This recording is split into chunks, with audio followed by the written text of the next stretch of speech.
I just got done doing legs and my hair is crazy and I'm still sweating and red. But I was thinking about this in the gym. I think about it often, but I never think to talk about it. Nothing specifically happened. I was just reflecting on the things that people say to me, as everyone does to other people. And this is something that doesn't necessarily apply to bodybuilding, but in my experience, it very much does in all other areas of my life. And I'm not a psychologist. I did minor in psychology in college. That doesn't make me qualified. But in my experience, people tend to generally talk to other people the way that they have been talked to at some point in their life. And that can be a positive thing. Like, empowered people are going to say empowering things to other people. People who were talked very kindly to in a certain, I don't know if it's a certain age or a certain stage in development, or like, you know, I don't know how that hits, but people who are talked to or nurtured or supported are going to be nurturing and supporting to other people in their words and the way that they say things. But that also applies to people who suck.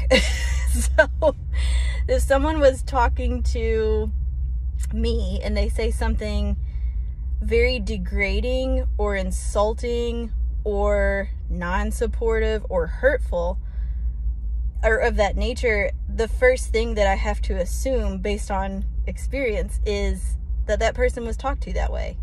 And at first it makes me sad. It's like, oh, I'm so sorry that someone taught you to talk like that to other people. And then the other part of me gets kind of bitter.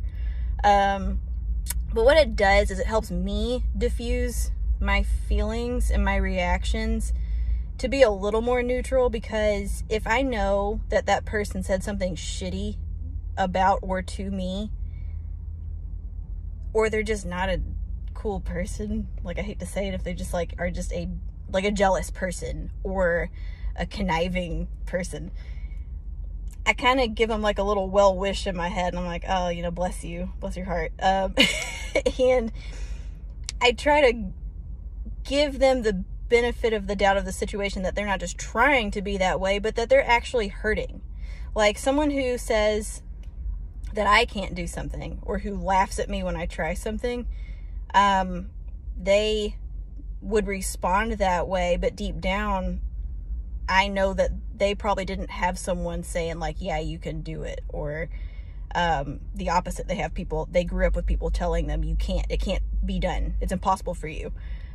So that makes me sad. And so I try to be a little, not necessarily kinder anymore. I guess the older I get, the more I try to stand up for myself and let people know that that's not okay to talk to me that way. But at the same time, I can read through their bullshit and then say like, oh, that person's actually hurting, or I don't know. It's just, it helps me.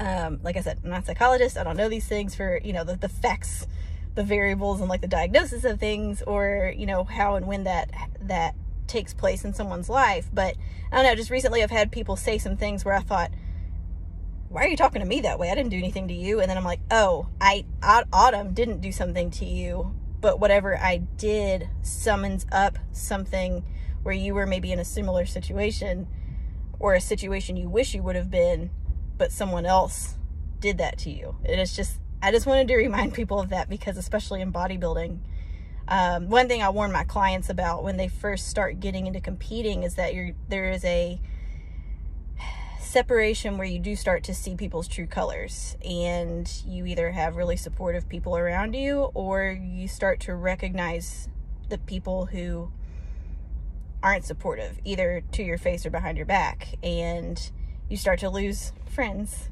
and you start to grow apart from people. And those are things that I kind of remind my clients when it happens and they go through it. It's unfortunate, but you know, sometimes some people can't support because they don't even know how to support themselves. They don't have a voice inside their head that says, yeah, I believe I can do this. And people who don't have that, to me, it's like, well, it's not your fault that no one taught you that you could. But we're not the same kind of people. And so I'm going to gravitate toward people who we're taught to believe that they can do it, because we're going to build each other up and we're going to all get to the top. There's plenty in life for everyone to be successful. And I just felt like I wanted to say that out loud for people who are struggling with when it hurts and it sucks when it's someone who's close to you. So either like your partner or your family or a sibling or like your best friend who say these things, and it's hurtful, but you might kind of ask yourself to help you handle the situation, what has this person been through, or how were they talked to when they were in this type of a situation. And that might help you realize that it's not you, it's not actually you, it's their past experiences, which can alleviate you of the, you know, what I do to you, or what I do to deserve being talked to this way. So that's it. That's what I have to say. Bye.